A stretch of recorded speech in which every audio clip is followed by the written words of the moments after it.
Hello and welcome to the GK academy channel.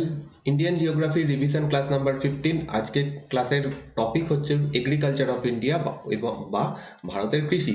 এই চ্যাপ্টারের মাধ্যমে আমরা কৃষি সম্পর্কে ডিটেলসে আলোচনা করব, প্লাস বিভিন্ন যে বিপ্লবগুলো হয়েছে কৃষি ভিত্তিক যে বিপ্লব, যেমন সবুজ বিপ্লব, এইরকম টাইপের বিপ্লবগুলো সম্পর্কে আলোচনা করব এবং কৃষি গবেষণাগারগুলো ভারতে কোথায় অবস্থিত সেইগুলো সম্পর্কে জানবো। তো পুরো ক্লাস তোমাদের অবশ্যই দেখতে হবে এবং দেখার পরে তোমাদের এখান থেকে অনেকগুলো ডেটা, অনেক তথ্য তোমরা পেয়ে যাবে আগামী দিনে যে পরীক্ষাগুলো তোমাদের সামনে যে আসছে সেইগুলোর জন্য।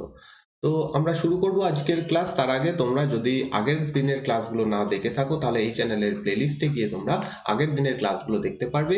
জিওগ্রাফির ওপর একটা আলাদা প্লেলিস্ট করা রয়েছে, সেখানে প্রথম থেকে প্রত্যেকটা ক্লাস সাজানো রয়েছে। তোমরা আগের দিনের ক্লাসগুলো অবশ্যই দেখে নিও।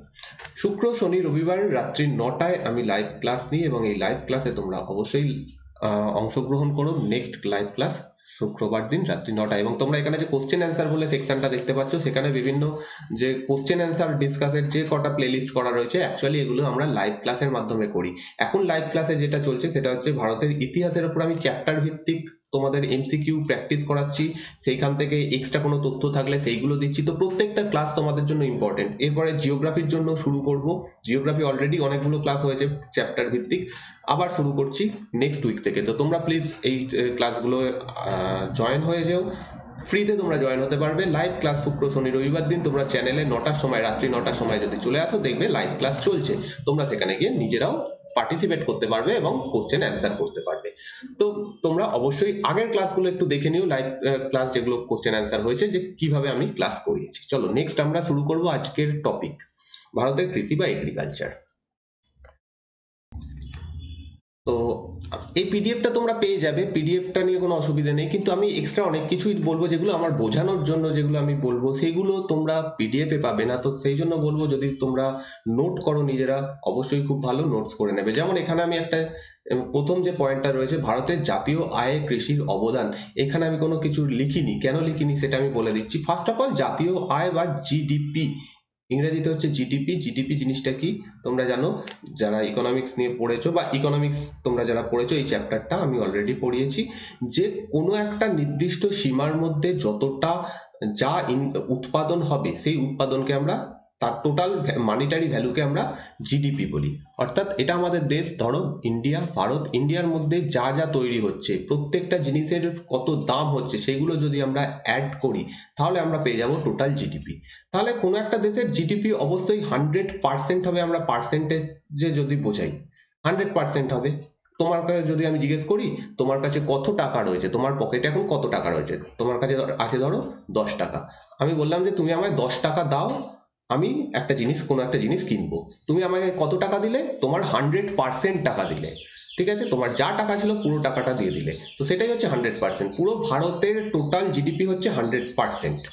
এই জিডিপির মধ্যে কতটা অংশ কৃষি থেকে আসে, সেটা হচ্ছে 19.8%।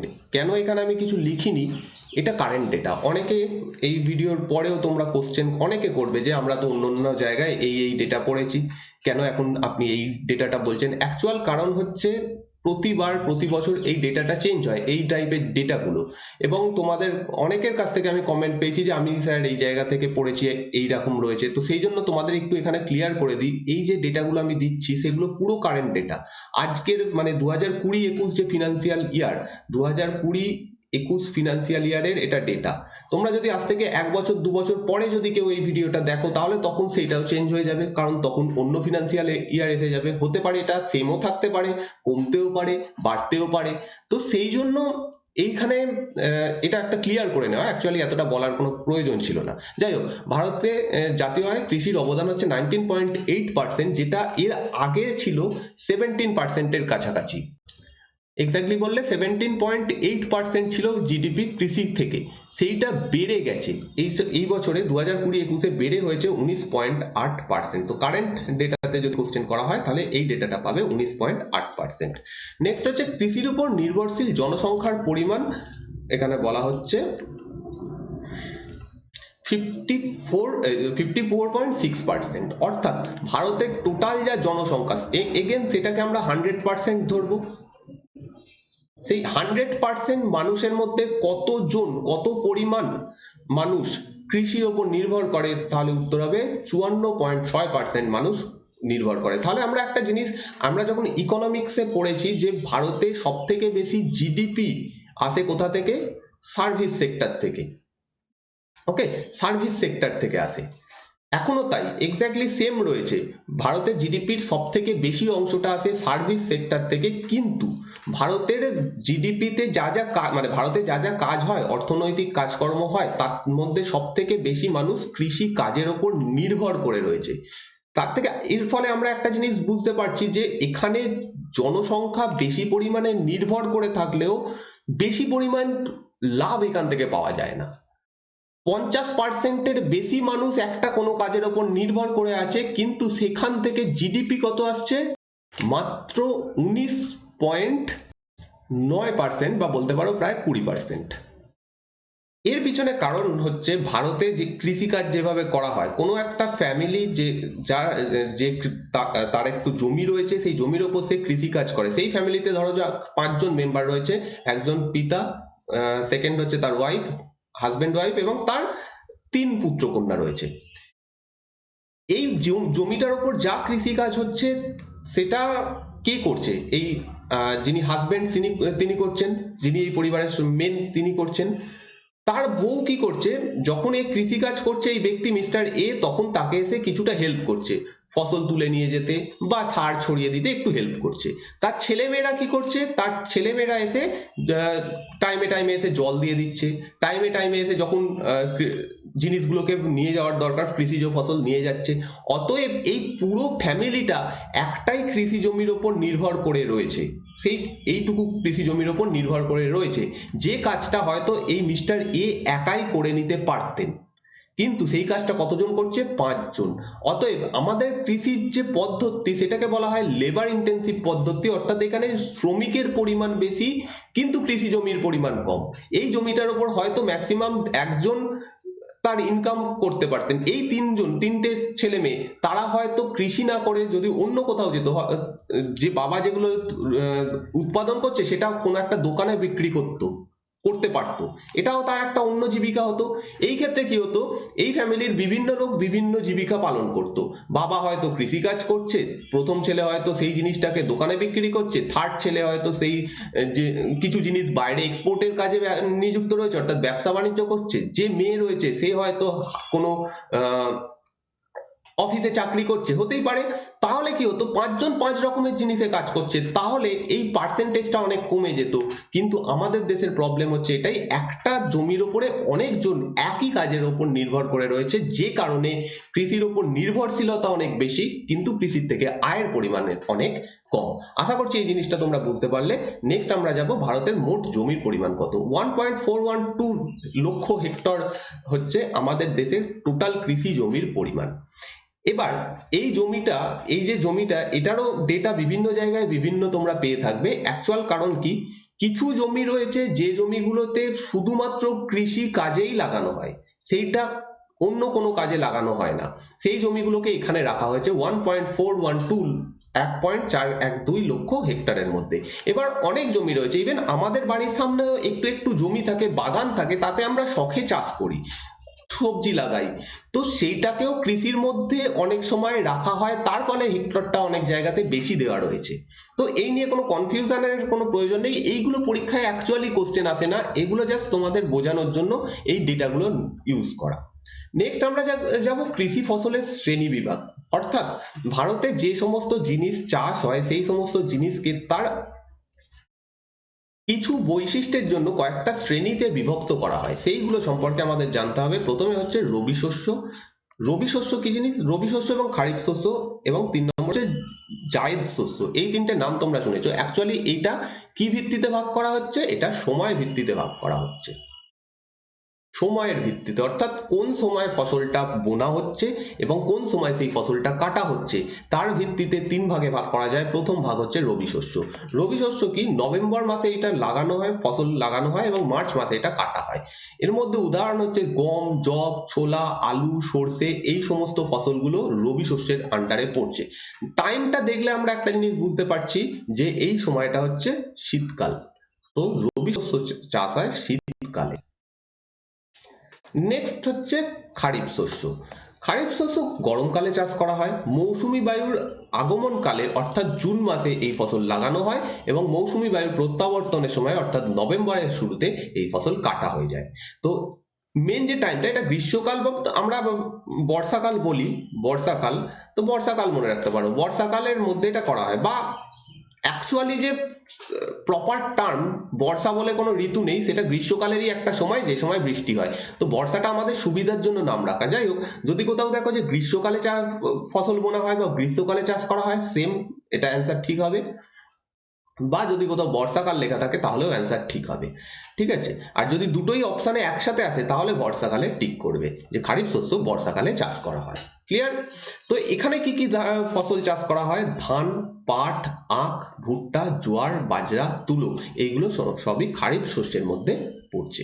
এছাড়াও অনেক ফসল রয়েছে যেগুলো আমাদের মেন ফসল, সেগুলো সম্পর্কে জানতে হবে, অন্যান্যগুলো আমরা বাদ দিচ্ছি। নেক্সট হচ্ছে জায়দ শস্য। জায়দ শস্য এই দুটোর সময়কালের মাঝখানে চাষ করা হয়, অর্থাৎ যখন রবি শস্য তুলে নেওয়া হলো মাঝখানে যে টাইমটা রয়েছে সেইখানে চাষ করা হবে, আবার যখন খারিফ শস্য তুলে নেওয়া হলো মাঝখানে শেষ যে সময়টা রয়েছে সেখানে চাষ করা হবে। অর্থাৎ বছরে এটা দুবার চাষ করা যেতে পারে। খারিফ শস্য অর্থাৎ বর্ষাকাল চলে গেল সেই সময়টাতে, তারপরে জায়দ শস্য চাষ করা হলো, তারপরে আবার রবি শস্য চাষ করা হলো, রবি শস্য তোলা হলো সেই সময় আবার জায়দ শস্য চাষ করা হলো, দিয়ে আবার ফাইনালি পরের বছরে গিয়ে রবি শস্য চাষ করা, খারিফ শস্য চাষ করা হবে। তো এইভাবে অল্টারনেট দুবার এটা চাষ করা হয়। এর মধ্যে কি কি রয়েছে? শশা, তরমুজ, এই টাইপের যে ফসলগুলো সেইগুলো চাষ করা হয়। এছাড়াও কিছু ফল রয়েছে, ফলমূল ইত্যাদি এই সময় চাষ করা হয়। তো রবি এবং খারিফ শস্যের মাঝখানে এই কৃষিকাজটা করা হয়, জায়দ শস্য। নেক্সট, আমরা বিপ্লবে যাওয়ার আগে কিছু ফসল কোন সময় চাষ হয় যেগুলো খুব পপুলার, আমরা জানি ছোটবেলা থেকে পড়ে আসছি, কোথায় চাষ হয়, কি দরকার লাগে, কতটা আর্দ্রতা, কতটা বৃষ্টিপাত, সেইগুলো সম্পর্কে একটু জেনে নেবো এবং এটা একটা ম্যাপের মাধ্যমে জাস্ট জেনে নেবো। এখান থেকে খুব একটা বেশি প্রশ্ন আসে না, তা সত্ত্বেও আমরা একটু একটু করে জেনে যাবো যাতে সুবিধা হয়। একটু একটা কোশ্চেন এলেও তোমাদের সুবিধা হবে। আর একটা জিনিস বলা হয়নি, আমরা যে ভাগটা একটু আগে করলাম সেটা ছিল কিসের ভিত্তিতে? সময়ের ভিত্তিতে। কোন সময় চাষ করা হচ্ছে সেই সময়ের ভিত্তিতে। ওকে, কোন সময় ফসল বোনা হচ্ছে, কোন সময় ফসল কাটা হচ্ছে। আর একটা ভিত্তিতে কৃষিজ ফসলগুলোকে ভাগ করা যায়, সেটা হচ্ছে তার অর্থনৈতিক দিক থেকে, বা বলা যেতে পারে ওটা কোন কাজে লাগানো হয় তার ভিত্তিতে। এক্ষেত্রে আমরা দেখবো দু রকমের ফসল হয়। এক নম্বর হচ্ছে খাদ্যশস্য, অর্থাৎ যে শস্যগুলো শুধুমাত্র খাদ্যর জন্যই ব্যবহার করা হয়, অর্থাৎ ধান, অর্থাৎ গম, তারপরে অন্যান্য যা যা ফসল তোমরা জানো যে খাদ্যের জন্য ব্যবহার করা হয় সেগুলো খাদ্যশস্যের মধ্যে রাখা হয়। আর একটা হচ্ছে বাণিজ্যিক ফসল, বাণিজ্যিক শস্য। বাণিজ্যিক শস্য যেগুলো থেকে মেনলি, যার মেন উদ্দেশ্য হচ্ছে অর্থ উৎপাদন করা, মানে অর্থ জেনারেট করা, যেমন চা, রাবার, তারপরে কফি, এগুলো এখানে পড়বে, কার্পাস, এগুলো এর মধ্যে পড়বে। আরো একটা শস্য রয়েছে যেটার নাম হচ্ছে কি বলা যায়, আখ। আখ, তোমরা জানো যে আখের রস বিক্রি হয়, আখ থেকে চিনি তৈরি হয়, সেটা খাদ্য হিসেবে ইউজ করা হয়। কিন্তু আখের যে মেন কাজটা অর্থনৈতিক কাজ। কেন? দেখো, আখ আমরা খাদ্যশস্য যেগুলো ধান, গম ডাইরেক্টলি আমরা খাচ্ছি, কিন্তু আখ নর্মালি ফল হিসেবে আমরা খাই, ঠিক আছে, কিন্তু সেটা ব্যাপকভাবে ইউজ করা হয় না। ফল হিসেবে অল্প আদ্র একটু আদ্র আমরা খাই। আখের রস আমরা মাঝে মাঝে খেয়ে থাকি, কিন্তু সেটা আমরা, ওটা না হলে যে একদম চলবেই না সেরকম নয়, আখের রস না খেয়েও আমরা বেঁচে থাকতে পারবো। কিন্তু আখ থেকে প্রসেসিং হয়ে যে চিনি তৈরি হয়, সেটা চিনি তৈরি হয়, তার মধ্যে একটা ব্যাপক বাণিজ্যিক কাজ হয়ে থাকে। এর মধ্যে প্রচুর মানে অনেক রকমের প্রসেসিং হয়। এই আখ চাষ করা এক রকমের অর্থনৈতিক কাজ। নেক্সট হচ্ছে চিনির কলগুলো, যেখানে আখের রস করে চিনি বানানো হয়, সেটা কাজ। চিনি নিয়ে গিয়ে মার্কেটে বিক্রি করা, তার ফলে অন্য এক শ্রেণীর মানুষের লাভ হচ্ছে। চিনি যারা হোলসেলার তারা একরকম লাভ করছে, চিনি যারা ছোট ছোট দোকানদার বিক্রি করছে তারা অন্যরকম লাভ করছে। তো এইরকম অনেক রকম বাণিজ্যিক দিক রয়েছে, সেই জন্য চিনিকে আমরা বাণিজ্যিক ফসলের মধ্যে রাখি। ক্লিয়ার? এইটা একটা ভাগটা ছিল যেটা আমার ওখানে লেখা নেই, সেটা একটু বলে দিলাম, তোমরা একটু অবশ্যই নোট করে নেবে। ক্লিয়ার? নেক্সট হচ্ছে আমরা চলে যাব বিভিন্ন ফসলে। ফার্স্ট যে দুটো ফসল আমাদের দেশে সব থেকে গুরুত্বপূর্ণ, যেগুলো ছাড়া একদমই চলবে না ভারতবর্ষে, সেই দুটো হচ্ছে খাদ্যশস্য, দুটোই খাদ্যশস্য, সেটা হচ্ছে ধান এবং গম। এই দুটো সম্পর্কে একটু ডিটেলসে আমরা জেনে নেব। ফার্স্ট এখানে যে ম্যাপটা ইউজ করেছি দেখতে পাচ্ছ, এখানে অনেক হিজিবিজি টানা রয়েছে। অ্যাকচুয়াল কি, কোথায় কোথায় ধান চাষ করা হয়, কোথায় কোথায় গম চাষ করা হয়। একটা বেসিক আইডিয়া তোমাদের অবশ্যই আছে যে গম মেনলি উপরের দিকটাতে বেশি চাষ করা হয়, এই অঞ্চলটাতে। এটা একটু ভুল হয়ে গেল, এই অংশটাতে, এইখান থেকে মোটামুটি এই অংশটাতে গম চাষটা বেশি হয়। আমরা এটা জানি যে উত্তর ভারতের এই অংশটা, উত্তর ভারত এবং উত্তর পশ্চিম ভারত, এই অংশটাতে মোটামুটি গম চাষ বেশ ভালো রকম হয়। ধান চাষ কোন জায়গাতে হয়? ভারতে ধান চাষ বিভিন্ন জায়গাতে হয়। মেনলি দক্ষিণের দিকটাতে ধান চাষটাই বেশি হয়। আমাদের পশ্চিমবঙ্গে বলো, তো এই প্রত্যেকটা জায়গায়, বাকি যে অংশটা এখানে রয়েছে সেই জায়গাগুলোতে ধান চাষ হয়। এইবার এইখানে কিছু কিছু জায়গাতেও ধান চাষ হয়, সেগুলো এখানে তোমরা ম্যাপে হয়তো বুঝতে পারছো না, কারণ মিলেট তার উপর পড়ে গেছে। কিন্তু অ্যাকচুয়ালি ধান চাষ ভারতে বিশাল বড় এরিয়াতে হয়, এই পুরো অংশতেই কোথাও না কোথাও ধান চাষ হয়। সেটা হয়তো কোথাও বেশি হয়, কোথাও কম হয়, কিন্তু ধান চাষ হয়েই থাকে। ওকে, এই পুরো অংশ যেটা আমরা মার্ক করছি, এবং উপরের এই অংশগুলোতেও ধান চাষ হয়। যেটা বললাম যে ভারতে প্রচুর জায়গায় ধান চাষ হয়, কিন্তু উপরের উত্তর ভারত এবং উত্তর পশ্চিম ভারতে প্রায়োরিটি দেওয়া হয় গম চাষকে, আর দক্ষিণ ভারতের এই অংশগুলোতে মেনলি প্রায়োরিটি দেওয়া হয় ধান চাষকে। তো গম চাষের জন্য বেশি জল প্রয়োজন হয় না, অন্যদিকে ধান চাষের জন্য প্রচুর বেশি পরিমাণে জল প্রয়োজন হয়। তো ধান সেখানেই চাষ করা যাবে যেখানে জলের প্রাচুর্য রয়েছে, অর্থাৎ যেখানে নদীর পরিমাণ বেশি রয়েছে। সেই কারণে যে নদী অববাহিকা অঞ্চলগুলো, সেইখানে ধান চাষ বেশি হয়।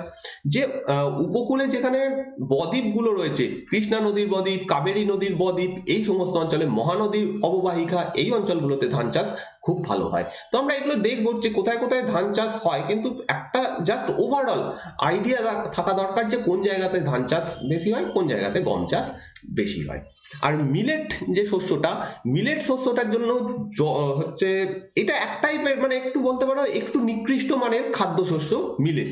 এবং এই মিলেটের জন্য জল খুব পরিমাণ কম লাগে, এবং যেখানে প্রায় শুষ্ক অঞ্চল সেখানে বেশি পরিমাণে হবে। তো শুষ্ক অঞ্চল আমাদের এখানে কোথায় রয়েছে? রাজস্থান অঞ্চলে রয়েছে, গুজরাটের এই অংশটাতে রয়েছে। তারপর যে পশ্চিমঘাট পর্বতের যে পূর্ব ঢাল, যেখানে বৃষ্টির ছায়া অঞ্চল রয়েছে, সেই জায়গাগুলোতে মিলেট চাষ ভালো হয়। যেখানে যেখানে বৃষ্টিপাতের পরিমাণ কম হয় সেই সমস্ত জায়গাতে। ক্লিয়ার? এবার আমরা এই তিনটে ফসল সম্পর্কে কিছু কিছু তথ্য জেনে নেবো। ফার্স্টে আমরা জানবো ধান সম্পর্কে। ধান, ধান চাষের জন্য উষ্ণতা এবং আর্দ্রতা, বৃষ্টিপাত দুটোই খুব বেশি পরিমাণে লাগে। ধান চাষের জন্য গড় উষ্ণতা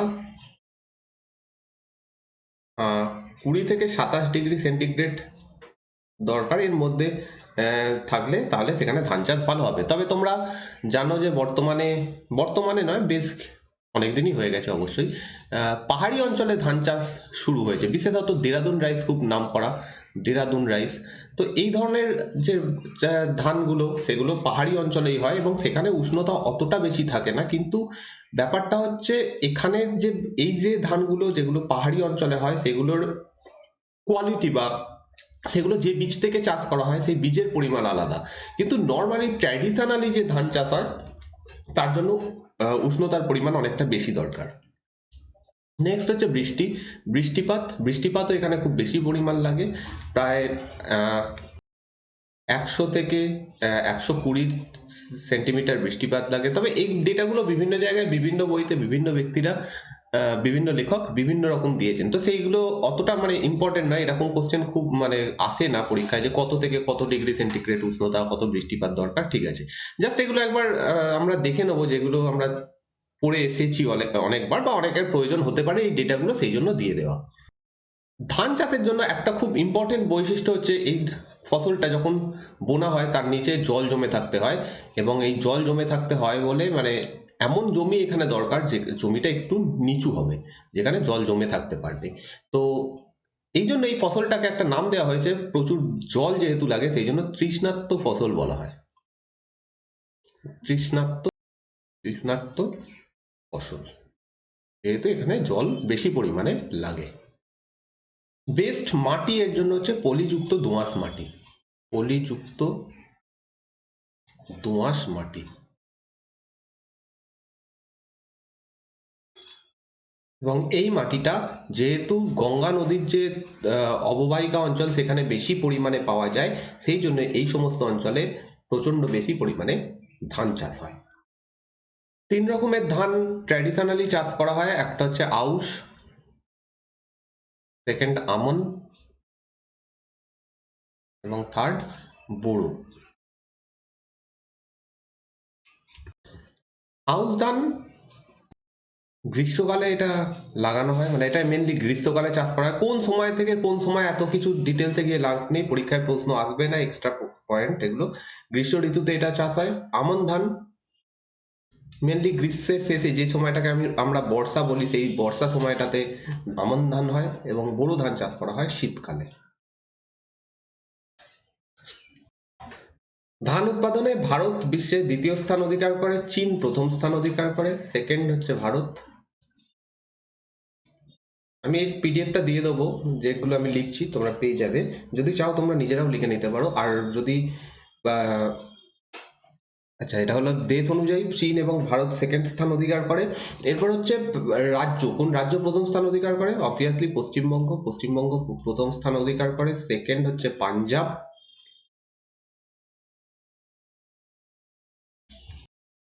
থার্ড ইউপি উত্তরপ্রদেশ। উত্তরপ্রদেশ। তো এই হচ্ছে ধান। নেক্সট আমরা যাব গমের ক্ষেত্রে। গম, গম চাষের জন্য যেগুলো আমরা ধানের জন্য দেখলাম যে উষ্ণতা বেশি দরকার, বৃষ্টিপাত বেশি দরকার, কিন্তু গমের ক্ষেত্রে অতটা বেশি দরকার নেই, কম দরকার লাগে। এখানে উষ্ণতা অপেক্ষাকৃত কম লাগে, উষ্ণতা লাগে হচ্ছে 10 থেকে মোটামুটি 15 ডিগ্রি সেন্টিগ্রেড।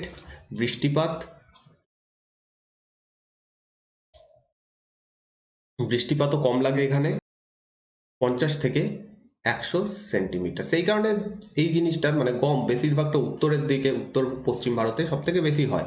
এই জায়গার পারফেক্ট ওয়েদার এইরকমই থাকে, 10 থেকে 15 ডিগ্রি সেন্টিগ্রেড উষ্ণতা থাকে। মানে শীতকালটাতে, যেহেতু এটা একটা রবি শস্য, আমরা আগেই দেখলাম যে এটা একটা রবি শস্য, তো শীতকালে ওইখানে উষ্ণতা 10 থেকে 15 ডিগ্রি সেন্টিগ্রেড থাকে এবং বৃষ্টিপাত 50 থেকে 100 সেন্টিমিটারের মধ্যে থাকে।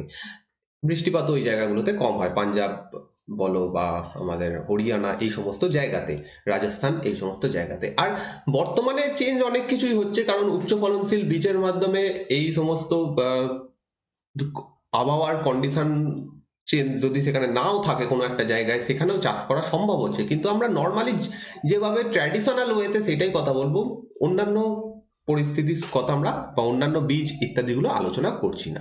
নেক্সট, এখানেও পলিযুক্ত দোআঁশ মাটি খুব উপযোগী, দোআঁশ মাটি এখানে প্রয়োজন। আর যেহেতু আমরা যদি গমের দিকে দেখি, এইখানেও নদী রয়েছে, সিন্ধু নদীর যে উপনদীগুলো রয়েছে তা সেই সমস্ত অববাহিকা অঞ্চল এইদিকে রয়েছে, গঙ্গা নদীর অববাহিকা রয়েছে উত্তরপ্রদেশ এই সমস্ত জায়গাতে, তো সেই জন্য এই জায়গাতে গম চাষ ভালো হয়। ওকে, নেক্সট আমাদের জানতে হবে কোথায় কোথায় গম চাষ হয় ভারতের, মানে স্ট্যাটিস্টিক্স। আরেকটা জিনিস ধানের সঙ্গে গমের যে তফাৎ, সেটা হচ্ছে ধান চাষে যেমন গাছের গোড়ায় জল জমে থাকতে হয়, গম চাষে ঠিক উল্টো। গাছের গোড়াতে এখানে জল জমে থাকলে সঙ্গে সঙ্গে গম গাছ নষ্ট হয়ে যাবে, তো সেই জন্য এখানে ঢালু জমির প্রয়োজন হয়।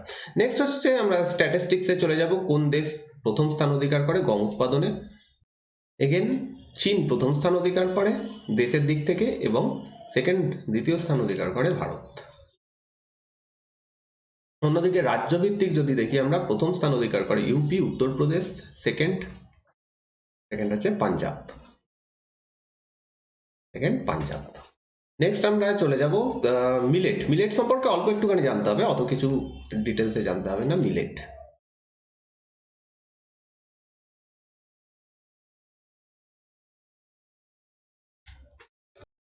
মিলেটের মধ্যে অ্যাকচুয়ালি মিলেট কোনো একটা খাদ্যশস্য নয়।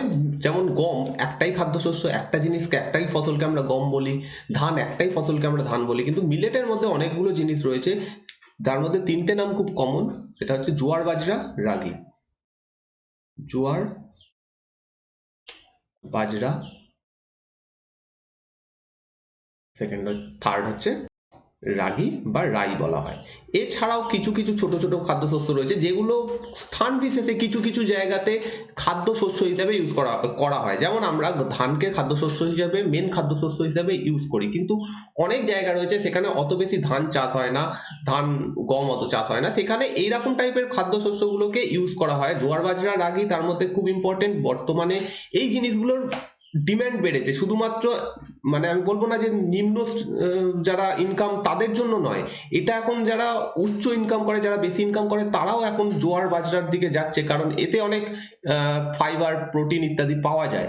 যাই হোক, জোয়ার বাজরা রাগি হলো। এছাড়াও কিছু ছোট ছোট জায়গাতে, যেমন ধরো কোনো আদিবাসী, এরা সেই ধরনের জিনিস ইউজ করে, সেই রকম কিছু শস্য রয়েছে যেগুলোকেও মিলেটের মধ্যে রাখা হয়।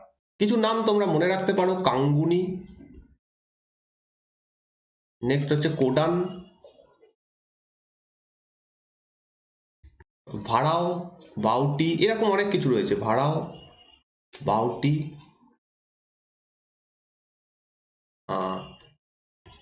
তারপর হচ্ছে রাজগিরা, রাজগিরা, তারপর হারাকা, এরকম টাইপের কিছু কিছু খাদ্যশস্য রয়েছে। হারাকা, এগুলোকে একসাথে মিলেট বলা হয়। তো জোয়ার বাজরা রাগি এর মধ্যে সব থেকে ইম্পর্টেন্ট, বাকিগুলো ছোট ছোট খাদ্যশস্য। এর সব থেকে সুবিধা হচ্ছে এর জন্য এখানে আমরা যেমন দেখলাম দোআঁশ মাটি দরকার, এত উষ্ণতা, এত বৃষ্টিপাত দরকার। মিলেটের ক্ষেত্রে অতটা বেশি কিছু নেই, অনুর্বর মাটিতেও এগুলো চাষ হয়ে যায়। পরিমাণ হয়তো কম হয় কিন্তু চাষ হয়। তারপরে বৃষ্টিপাতের পরিমাণ কম হলে অল্প জল দিলেও চাষ হয়। তারপরে আবার যদি উষ্ণতার তারতম্য হয় তাহলেও চাষ হয়। তো যেখানে যেখানে অ্যাডভার্স ক্লাইমেট বা জলবায়ু দেখা যায় সেই সমস্ত জায়গাতে মিলেট চাষ বেশ ভালো রকমের হয়। তো মিলেট চাষ সেই জন্য যে সমস্ত অঞ্চলে বৃষ্টির ছায়া অঞ্চলগুলো রয়েছে সেই সমস্ত অঞ্চলে ভালো চাষ করা হয়। মালভূমি অঞ্চল যেখানে বৃষ্টিপাতের পরিমাণ কম, মাটি অতটা উর্বর নয়, লাল মাটি বা ল্যাটেরাইট মাটি পাওয়া যায়, সেই সমস্ত জায়গাতে এই মিলেট জিনিসটা চাষ করা হয়।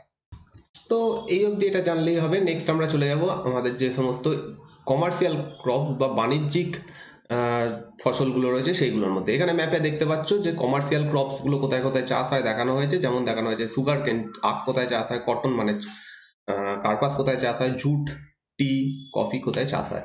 তো প্রথম হচ্ছে আমরা যাব সুগার কেন, আখে। আখ চাষ কোন জায়গাতে হয়? যে সবুজ অঞ্চলগুলো এখানে দেখানো হয়েছে, সবুজ দিয়ে যে জায়গাগুলো দেখানো হয়েছে সেগুলো সুগার কেন। তো তোমরা ম্যাপের মাধ্যমে বুঝতে পারছো কোন কোন জায়গায় রয়েছে, ঠিক আছে? মেনলি এই অঞ্চলটা ভারতের উত্তর এবং উত্তর পশ্চিম অংশে এই জায়গাটাতে চাষ হয়, ঠিক আছে? এইখানে ঝাড়খণ্ড না, ঠিক বিহার অঞ্চলে কিছু কিছু চাষ হয়। এদিকে এই জায়গাগুলোতে প্রচুর চাষ হয়। ভারতের পূর্ব উপকূল এবং দক্ষিণ ভারতের দিকটাতে চাষ হয়। তো এইগুলো, এটা অতটা ডিটেলসে আমি যাচ্ছি না, তোমরা ম্যাপে আশা করছি বুঝতে পারছো। আর এখানে এরকমও প্রশ্ন করা হবে না তোমাদেরকে, যারা চাকরির পরীক্ষার জন্য পড়াশোনা করছো তাদের ক্ষেত্রে বলছি যে কোন কোন জায়গাতে আখ চাষ হয়, এরকম কোশ্চেন তোমাদের কোনোদিনই আসবে না। তো অতটাও মাথা ঘামিয়ে লাভ নেই। আমাদের মেন যেগুলো জানতে হবে, যেগুলো থেকে পরীক্ষায় কোশ্চেন আসবে, কারণ আমরা এখানে ডিটেলসে পড়াশোনা, মানে এই ক্লাসগুলো ডিটেলসে আমি বানাচ্ছি না, এগুলো জাস্ট তোমাদের একটা রিভিশনের জন্য করা হচ্ছে। তো যেগুলো খুব মোস্ট ইম্পর্টেন্ট যে জিনিসগুলো সেইগুলোই আলোচনা করব। চলো, আখের জন্য কতটা উষ্ণতা বৃষ্টিপাত লাগে সেটা একটু জেনে রাখতে হবে। 20 ডিগ্রি থেকে 27 ডিগ্রি সেন্টিগ্রেড উষ্ণতা প্রয়োজন, ঠিক আছে? দেখো, অঞ্চল অনুযায়ী তোমরা দেখে বুঝে যাবে যে কতটা ডিগ্রি সেন্টিগ্রেড ভালো হয় এই চাষের জন্য। যেমন এই সমস্ত জায়গাতে গরমকালে উষ্ণতা যথেষ্ট বেশি থাকে, 20 থেকে 27 ডিগ্রি সেন্টিগ্রেড, এই সমস্ত জায়গাতেও তাই।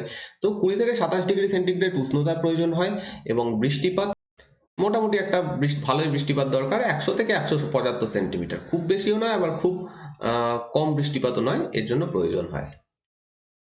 কোনো সামুদ্রিক অঞ্চলে যদি আখ চাষ করা হয়, এই সমস্ত অঞ্চলে যে সামুদ্রিক অঞ্চলগুলো দেখছো সেখানে আখের রসের মিষ্টির পরিমাণ বেশি হবে। তো এটা একটা ইম্পর্টেন্ট পয়েন্ট। নেক্সট হচ্ছে বায়োডিজেল। তোমরা বায়োডিজেলের নাম শুনেছো। বায়োডিজেল তৈরিতেও আখ রস ব্যবহার করা হয়, বায়োডিজেল, ঠিক আছে? বায়োডিজেল আখের রস থেকে তৈরি হয়। এছাড়াও আখের বিভিন্ন ভূমিকা রয়েছে, আমরা দেখলাম চিনি তৈরি করা হোক বা বিভিন্ন ক্ষেত্রে এটা কাজে লাগানো হয়। স্ট্যাটিস্টিক সম্পর্কে জেনে নেব। দেশ হিসেবে যদি দেখি, ব্রাজিল প্রথম স্থান অধিকার করে এবং ভারত দ্বিতীয় স্থান অধিকার করে। এবং যদি রাজ্য বলো, কোন রাজ্য প্রথম স্থান অধিকার করে? উত্তরপ্রদেশ। উত্তরপ্রদেশ। সেকেন্ড মহারাষ্ট্র, এবং থার্ড কর্ণাটক। ওকে, এই অবধি জানলেই হবে। নেক্সট আমরা চলে যাব তুলোতে। তুলো বা কটন, আমরা অনেকদিন থেকে পড়ে আসছি যে যে কোনো যে জায়গাতে কালো মাটি থাকবে সেই জায়গাতে তুলো চাষ ভালো হবে। তো তুলোর জন্য এখানে কোন কালারটা ইউজ করা হয়েছে? এই কালারটা ইউজ করা হয়েছে। এখানে দেখতে পাচ্ছ ডট ডট মতো দেওয়া রয়েছে, যে যে জায়গাতে, সেই সমস্ত জায়গাতে তুলো চাষ ভালো হয়, যেখানে মোটামুটি একটু কালো মাটির পরিমাণ বেশি। এই অংশটা ভারতের যে পশ্চিম অংশটা, এই জায়গাটা, এখানে তো পুরোটাই কালো মাটি পাওয়া যায়। তো সেই জায়গাগুলোতে চাষটা ভালো হবে। চলো আমরা দেখে নেবো কিছু জিনিস তুলো চাষের জন্য কি গুরুত্বপূর্ণ। এখানে বৃষ্টিপাতের পরিমাণ লাগে, এই উষ্ণতার পরিমাণ লাগে 20 থেকে 27 ডিগ্রি সেন্টিগ্রেড, এবং বৃষ্টিপাত খুব একটা বেশি দরকার লাগে না, 60 থেকে 100 সেন্টিমিটার বৃষ্টিপাত এখানে প্রয়োজন। আর মাটি হচ্ছে কালো মাটি, খুব বিখ্যাত একটা, মানে কালো মাটির জন্য একটা টার্ম দেওয়া হয় কালো তুলা মাটি, কারণ কালো মাটিতে সব থেকে ভালো তুলো চাষ করা হয়। যদি স্ট্যাটিস্টিকের দিকে আমরা দেখি, তুলো উৎপাদনে চীন প্রথম স্থান অধিকার করে, সেকেন্ড আমেরিকা যুক্তরাষ্ট্র, ইউএসএ, এবং থার্ড ইন্ডিয়া। সরি, এটা সেকেন্ড, এবং থার্ড ভারত। এবং যদি রাজ্য দেখো, রাজ্যে কোন রাজ্য প্রথম স্থান অধিকার করে? ফার্স্ট গুজরাট, সেকেন্ড মহারাষ্ট্র, এই দুটো রাজ্যই সব থেকে বেশি চাষ হয়, এবং 3 নম্বর হচ্ছে তেলেঙ্গানা।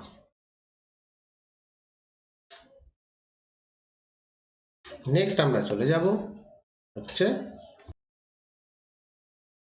পাট। পাট চাষ, পাট চাষের জন্য আবার উষ্ণতা এবং বৃষ্টিপাত দুটোই বেশি দরকার। এখানে উষ্ণতা প্রয়োজন 22 থেকে 27 ডিগ্রি সেন্টিগ্রেড, এবং বৃষ্টিপাত প্রয়োজন 150 থেকে 200 সেন্টিমিটার বৃষ্টিপাত। ওকে, পাট চাষে বিশেষ উপযোগী এই দুটো অবস্থা। নেক্সট হচ্ছে দোআঁশ মাটি, পলিযুক্ত দোআঁশ মাটিতে ভালো হয়, এটা লিখলাম না আর আলাদা করে। স্ট্যাটিস্টিক্স যদি দেখি, তাহলে ভারত পাট উৎপাদনে প্রথম স্থান অধিকার করে, এবং রাজ্য হিসেবে যদি দেখো, পশ্চিমবঙ্গ প্রথম স্থান অধিকার করে, পশ্চিমবঙ্গ, এবং সেকেন্ড হচ্ছে বিহার। নেক্সট আমরা যাব চা চাষে।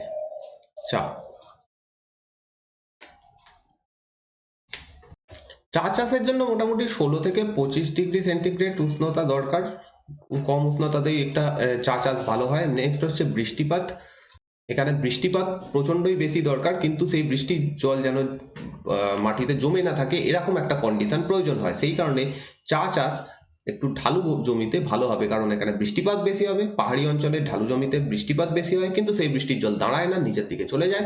তো সেই জন্য চা চাষ এখানে ভালো হবে। আর চা চাষের জন্য যেখানে চা গাছ থাকবে সেগুলোতে ছাওয়ার প্রয়োজন হয়, সেই কারণে চা বাগানের মাঝে মাঝে একটা করে বড় বড় গাছ রাখা হয়। স্ট্যাটিস্টিক্স যদি দেখি, চা উৎপাদনে ভারত প্রথম স্থান অধিকার করে দেশের মধ্যে, সমস্ত দেশের মধ্যে ভারত প্রথম স্থান অধিকার করে, সেকেন্ড কেনিয়া, এবং থার্ড শ্রীলঙ্কা। এবং যদি রাজ্য উপরে দেখো, রাজ্য কোন রাজ্য কত নম্বরে রয়েছে, তাহলে আসাম প্রথম স্থান অধিকার করে, সেকেন্ড ওয়েস্ট বেঙ্গল, থার্ডে তামিলনাড়ু। তামিলনাড়ুতে অল্প পরিমাণে চা চাষ হয়, তামিলনাড়ু। সরি, এখানে একটু ভুল হয়েছে, চা চাষে চীন প্রথম স্থান অধিকার করে, চীন। নেক্সট ভারত, সেকেন্ড হচ্ছে Bharat, third Kenya, fourth Sri Lanka. ঠিক আছে, চীন বাদ চলে গেছে, চীন প্রথম, সেকেন্ড হচ্ছে ভারত, এটা মনে রাখবে, সেকেন্ড, থার্ড কেনিয়া, এবং ফোর্থ শ্রীলঙ্কা। নেক্সট আমরা যাব কফি চাষে। কফি,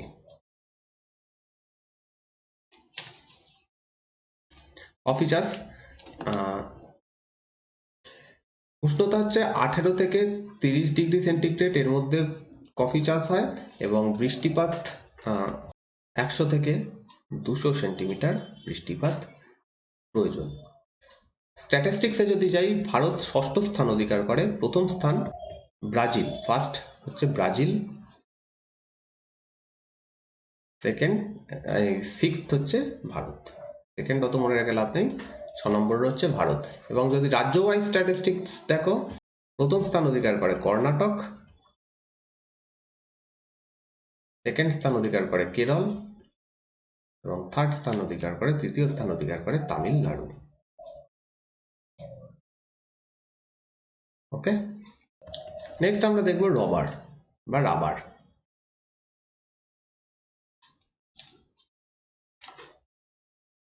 রাবার চাষ আর ভৌগোলিক অবস্থা দেখে লাভ নেই কি কত লাগে, কারণ সেটা আর বাকিগুলোর তো প্রয়োজনই নেই। ওপরের যে ভৌগোলিক অবস্থাগুলো বললাম তাও কোনোটা কোশ্চেনে আসতে পারে, পরের গুলোতে আর আসবে না, শুধু স্ট্যাটিস্টিক্স দেখে নেব। স্টেট বা রাষ্ট্র অনুযায়ী থাইল্যান্ড প্রথম স্থান অধিকার করে, থাইল্যান্ড প্রথম স্থান অধিকার করে এবং ভারত চতুর্থ স্থান অধিকার করে রাবার উৎপাদনে। রাজ্য অনুযায়ী তামিলনাড়ু প্রথম স্থান অধিকার করে এবং সেকেন্ড কর্ণাটক রাজ্য দ্বিতীয় স্থান অধিকার করে।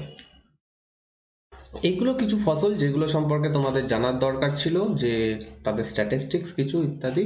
এবার আমরা আমাদের স্লাইডে চলে যাব। এখানে আমরা দেখব উল্লেখযোগ্য বিপ্লব, কোন কোন বিপ্লব কি কি নামে পরিচিত এবং কি জন্য হয়েছিল।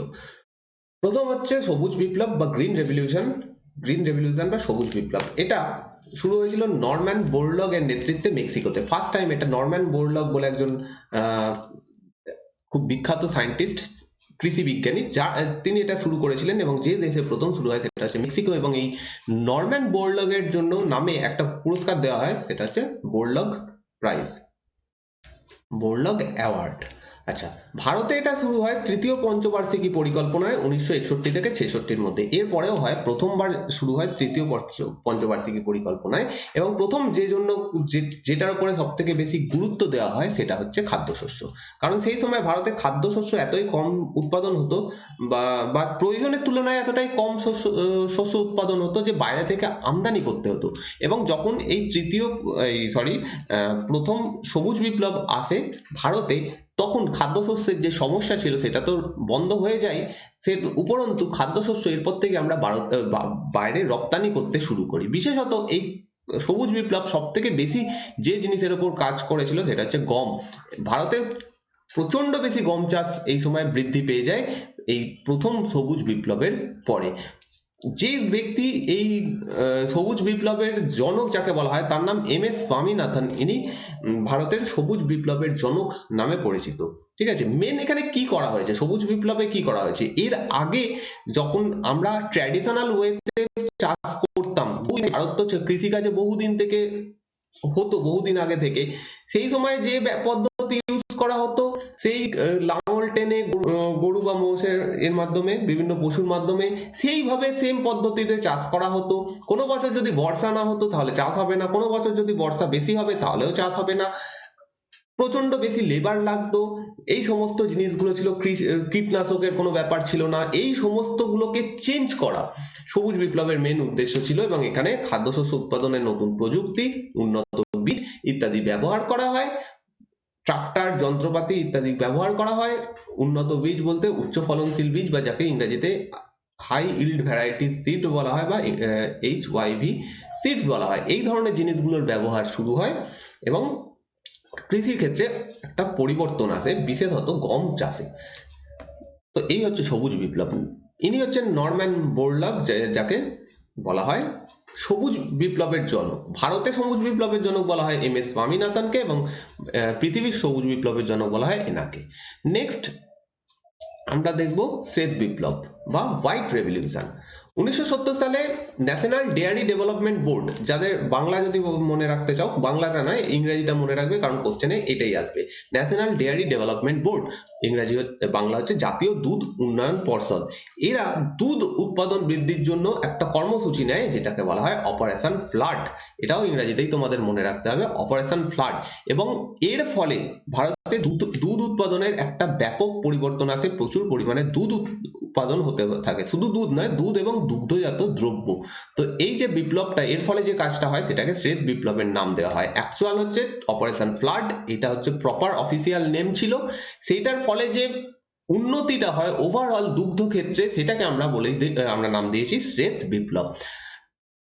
ওকে, এর ফলে দুধ উৎপাদনের ক্ষেত্রে যে গুরুত্বপূর্ণ উন্নতি ঘটে তাকে আমরা শ্বেত বিপ্লব নামে সেটা পরিচিত। ডাক্তার ভার্গিস কুরিয়ানকে শ্বেত বিপ্লবের জনক বলা হয়। ইনি হচ্ছেন ডাক্তার ভার্গিস কুরিয়ান, এবং এনাকে ট্রিবিউট দিয়ে আমুল এই লোগোটা তৈরি করেছিল। Tribute to doctor Verghese Kurian, এনাকে বলা হয় শ্বেত বিপ্লবের জনক।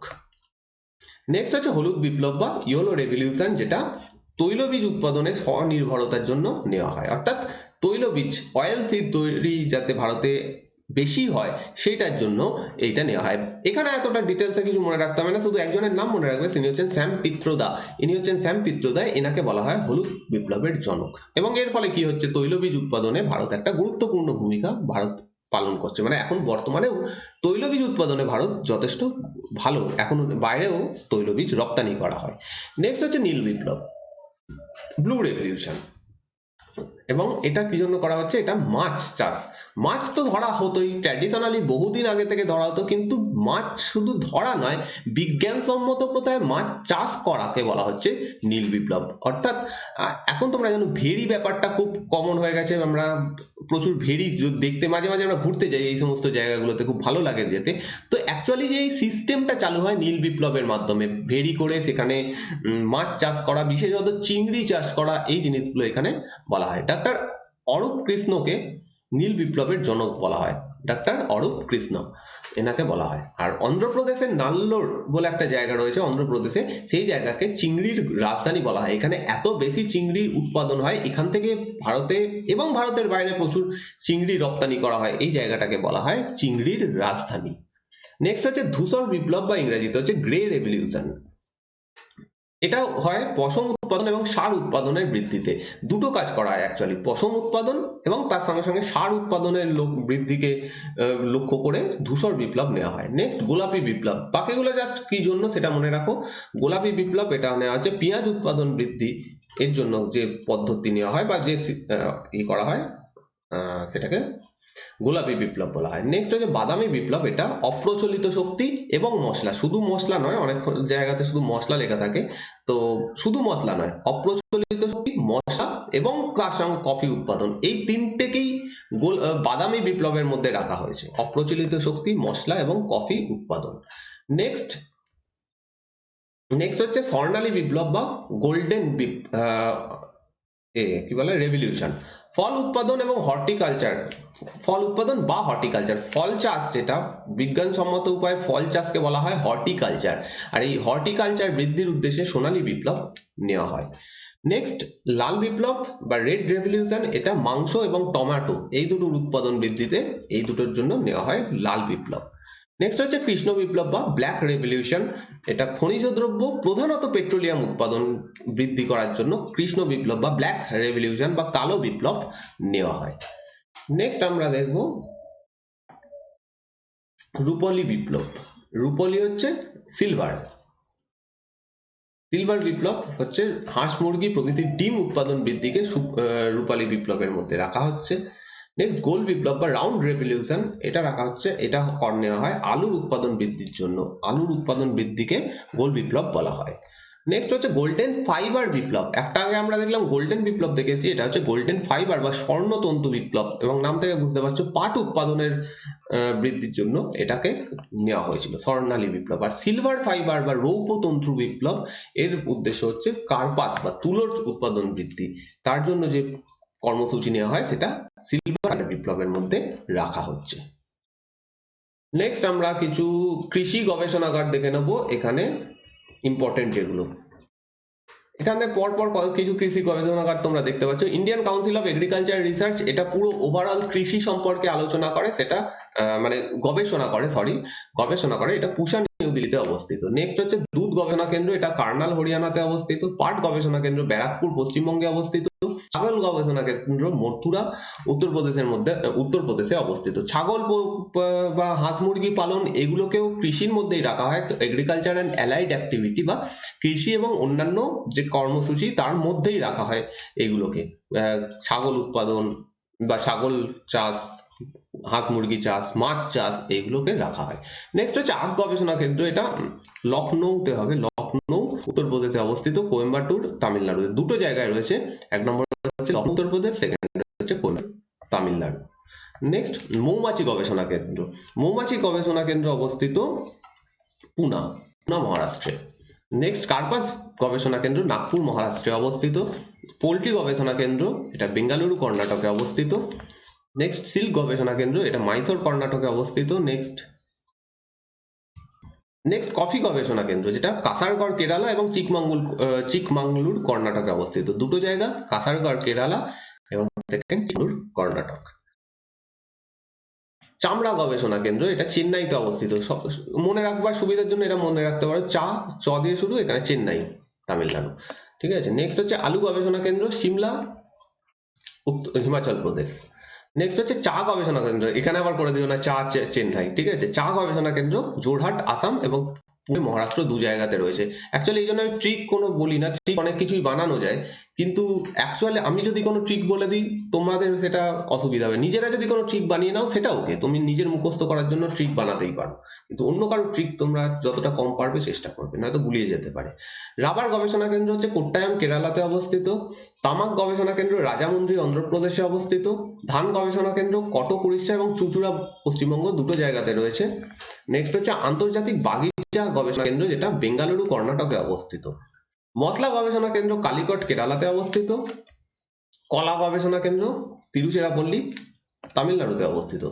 গম গবেষণা কেন্দ্র, যেটা পুষা নিউ দিল্লিতে অবস্থিত, যেটা এগ্রিকালচারাল যেটা হেডকোয়ার্টার ICAR অর্থাৎ Indian council of agricultural research, এদের গবেষণাগার ওভারঅল টোটাল যে গবেষণাগার সব থেকে বড় গবেষণাগার, সেটার মধ্যেই এটা অবস্থিত গমের। তুলো গবেষণা কেন্দ্র নাগপুর মহারাষ্ট্রে অবস্থিত। আর মিলেট বলতে যেগুলো বললাম সব কিছুর জন্যই দুটো জায়গা রয়েছে, যোধপুর, এক নম্বর হচ্ছে যোধপুর, সেকেন্ড হচ্ছে হায়দ্রাবাদ, এই দুটো জায়গাতে সেই গবেষণা কেন্দ্রগুলো অবস্থিত। এই হচ্ছে টোটাল আজকের টপিক। আশা করছি তোমাদের অনেক কিছুই তোমরা এখান থেকে ডেটা পেলে। আমি এই ক্লাসগুলোতে মেনলি ডেটা দেওয়ার জন্য ইউজ করছি, ডেটা পোর্শনটা বেশি ইউজ করছি, যাতে তোমরা ডেটাগুলো পেয়ে যাও। বোঝানোর যে ব্যাপারটা, সেটার জন্য আমি পরে আবার জিওগ্রাফি ক্লাস নেবো, তোমাদের অ্যাডভান্স জিওগ্রাফি তোমাদের পড়াবো, সেখানে পুরো ব্যাপারগুলো ডিটেলসে বোঝাবো। এখন শুধু তোমরা ডেটা নিয়ে রাখো, যাতে পরীক্ষায় এগুলো হেল্প হয়। চলো, তোমরা এই পিডিএফ গুলো পেয়ে যাবে জিকে একাডেমির টেলিগ্রাম চ্যানেলে। আর যদি তোমাদের কোনো কোশ্চেন থাকে, জিকে একাডেমির টেলিগ্রাম গ্রুপে গিয়ে আমাকে মেসেজ করতে পারো। যদি তোমার কাছে টেলিগ্রাম না থাকে, তাহলে তোমরা ফেসবুকে ফলো করতে পারো, সেখানেও তোমরা আমাকে মেসেজ করতে পারবে এবং সেখানে তোমরা ক্লাসের নোটিফিকেশনও পেয়ে যাবে। অনেকে তোমরা নোটিফিকেশন পাও না যে কখন ক্লাস আমি আপলোড করছি, তো সেই নোটিফিকেশন আমি দেওয়ার চেষ্টা করে আমি প্রত্যেকটা ক্লাসে দিয়ে দিই টেলিগ্রাম এবং ফেসবুক চ্যানেলে। তো বন্ধুরা, যদি ক্লাসটা ভালো লাগে তাহলে অবশ্যই লাইক করো, এবং যদি নতুন হও এই চ্যানেলে, অবশ্যই সাবস্ক্রাইব করে পাশে দেওয়া বেল আইকনটা টিপে দিও। দেখা হচ্ছে নেক্সট দিনের ক্লাসে। Thank you for watching this class.